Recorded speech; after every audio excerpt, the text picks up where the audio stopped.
Myself, Debashish Mishra. I am working as assistant professor in the Department of Electrical Engineering. Today we will discuss the experiment of control system and instrumentation engineering. So there are various experiments in this control system and instrumentation engineering. We will discuss in particular. So in the experiment, measurement of temperature, voltage characteristics of J-type thermocouple. So what is the objective? Study the temperature, voltage characteristics of J-type thermocouple. What is the equipment required? One ITP 05 CV 1 is required, thermocouple 1 is required, water bags 1 is required, thermometer 1 is required, digital multimeter 1 is required, power cord 1 is required. Then this is your kit diagram of your experiment. Then in theory, the thermocouple is a thermoelectric device that converts thermal energy into the electrical energy. So it is used as a primary transducer for measurement of temperature. Converting thermocouple changes directly into EMF, electromotive force. The thermocouple is one of the simplest of all sensors. It consists of two wires of dissimilar metals joined near the measurement point. The output is a small voltage measurement measured between the two wires. So a thermocouple circuit has at least two junctions. The measurement junctions are a reference junction. Typically, the reference junction is created where the two wires connect to the measuring device.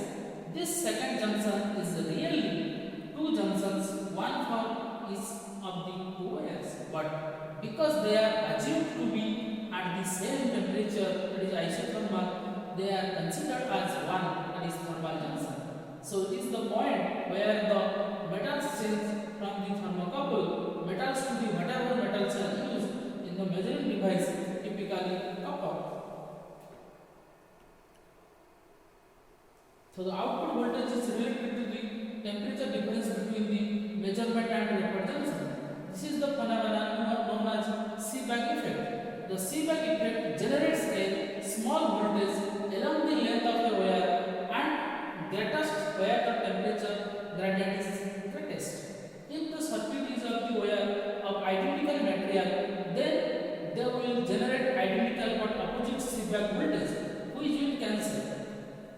However, if the wire metals are different, in practical, the Seebeck voltage is made up of two components: the Peltor voltage generated at the junctions plus the Thomson voltage generated in the wires by the temperature gradient. The Peltor voltage is proportional to the temperature of each junction, while the Thomson voltage is proportional to the square of the temperature difference between the two junctions. It is the Thomson voltage that accounts for most of the observed voltage and non-linearity in thermocouple response. So the voltage generated by a thermocouple is a function of temperature difference between the measurement and reference junction. Traditionally, the reference junction was held at 0 degree centigrade by the ice bath. So the procedure is patch of the two terminal of the thermocouple across T1 and T2. Insert the thermocouple and thermometer into the water bath. Place the multimeter, that is millivolt mode, across T3 and T4. Switch on the water bath and note the temperature and the voltage in multimeter. Tabulation the reading and plot the graph for temperature versus voltage. So this is the graph of temperature versus thermocouple output. So this is the observation table. We will take 2 to 3 observations, then actual temperature and thermocouple output. So in conclusion part, thus the characteristics of thermocouple were studied and the graph for the same was plotted. Thank you.